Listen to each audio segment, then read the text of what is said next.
Kuala Lumpur airport থেকে ঝামেলা শেষ করে বের হতে আমাদের একটু লেট হয়ে গিয়েছিল। তো 7:52 হচ্ছে আমরা হোটেলের সামনে এসে আমাদের গাড়িটা থামলো। আমরা এই হোটেল নিয়েছিলাম 3 দিনের জন্য। মালয়েশিয়া এসে প্রথম দিনে কি খাবার খেলাম এবং কি কি করলাম, কোথায় গেলাম, সবকিছুর অভিজ্ঞতা শেয়ার করব এই ভিডিওতে। আসসালামু আলাইকুম, সবাই কেমন আছেন? এদিকে আমার হাজব্যান্ড আর আমাদের সাথে যারা ছিল তারা সবাই হচ্ছে পেপারস গুলা দেখাচ্ছিল, মানে সবকিছু ঠিকঠাক আছে কিনা। আর আমি দেখেন এসে একদম বসে গেছি, আমার ছেলেটাও ক্লান্ত হয়ে গিয়েছে। এয়ারপোর্টের যে ঝামেলাটা গেল, মানে আজকে বড় একটা বাঁচা বেঁচে গিয়েছি। ফাইনালি এবার হচ্ছে আমরা আমাদের রুমে চলে যাব, আমাদেরকে সবকিছু বুঝিয়ে দিয়ে যাবে ওনারা। আমাদের রুম ছিল হচ্ছে লিফটের দোতলায়। আর আজকে বেশি খারাপ লাগছে কারণ হচ্ছে অনেকগুলা বাংলাদেশিকেই দেখলাম ফেরত দিয়ে দিল এয়ারপোর্ট থেকে। ওনারা তো কত স্বপ্ন নিয়ে এসেছিল, কিন্তু ওনাদেরকে ঢুকতে দেয়া হয়নি। যাই হোক, এবার চলে আসলাম আমাদের রুমে। তো সবাই যার যার রুমগুলো বুঝে নিচ্ছিল, আর আমার হাজবেন্ড যেহেতু দায়িত্ব করে সবাইকে নিয়ে আসছে, তো সবাইকে সবকিছু বুঝিয়ে দিচ্ছিল। আর আমাদের রুমটা ছোটর মধ্যে কিন্তু খুব ভালোই ছিল। আর রুমের মধ্যে কিন্তু প্রতিটা রুমে জায়নামাজ থাকবে একটা করে। মালয়েশিয়াতে আমি সব জায়গায় দেখলাম সব হোটেলেই একটা করে জায়নামাজ থাকে। আসলে সৌদি আরবে দেখিয়েছিলাম জায়নামাজ, কিন্তু অন্য কোনো জায়গায় আমি দেখি নাই হোটেলের মধ্যে জায়নামাজ। এবার হচ্ছে বাংলাদেশ থেকে হচ্ছে আমি আমার দেবর এবং ননদের হাজবেন্ডের জন্য যে খাবারগুলো এনেছিলাম সেগুলো খুলে দেখতেছিলাম যে সেগুলোর কি অবস্থা, সেগুলো কি পানি ছিঁড়ে দিয়েছে কিনা। পরে দেখলাম যে না, সবকিছু ঠিকঠাকই আছে, মানে একদম পানিও ছাড়েনি, বরফই আছে। তো চেষ্টা করেছিলাম ফ্রিজে রাখার জন্য, কিন্তু যেহেতু পোটলাটা অনেক বড় ছিল, ফ্রিজে জায়গা হচ্ছিল না, যার কারণে আমি আমার দেবরকে ফোন দিয়ে বললাম যে তুই চলে আয়, নিয়ে যা খাবারগুলা। আর এই তো একটু হালকা পাতলা ফ্রেশ হয়ে মুখটা ধুয়ে তারপর চলে আসছে খাবার খেতে। খুবই ক্ষুধার্ত ছিলাম। আর আমরা ছিলাম মেন শহর বুকিত বিনতাঙে।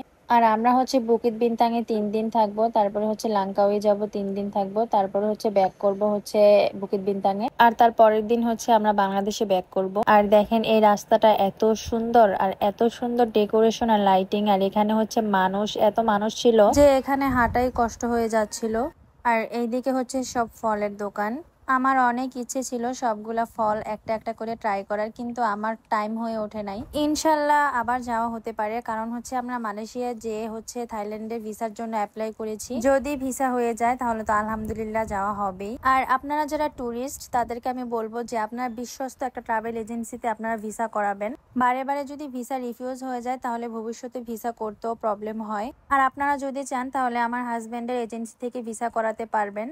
আমি হচ্ছে এখানে মেনশন করে দেব আমাদের এজেন্সিটা। আলহামদুলিল্লাহ আমাদের এজেন্সি থেকে কিন্তু ভিসাগুলো খুব সুন্দরভাবে করানো হয়। যাদের বারে বারে ভিসা রিফিউজ হয়ে যাচ্ছে তারা কন্টাক্টে করিয়ে নিতে পারবেন।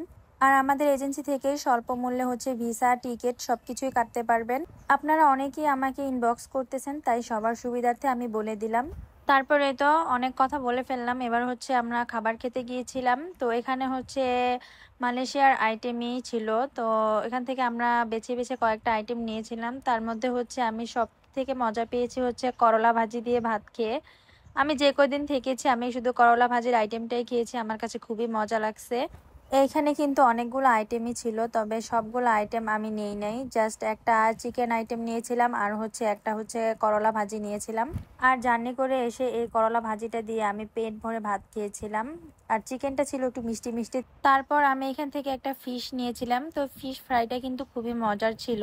আর আমার তো এয়ারপোর্ট পার হলেই শুধু হচ্ছে ভর্তা ভাত দিয়ে খেতে মন চায়। আর এইদিকে হচ্ছে আমার হাজবেন্ড আমাকে বকা দিবে যে তুমি বিদেশে এসেও যদি বাঙালি খাবার খোঁজো তাহলে কেমন? বাঙালি খাবার তো সবসময় খাওয়া, বিদেশের খাবার ট্রাই করে দেখো।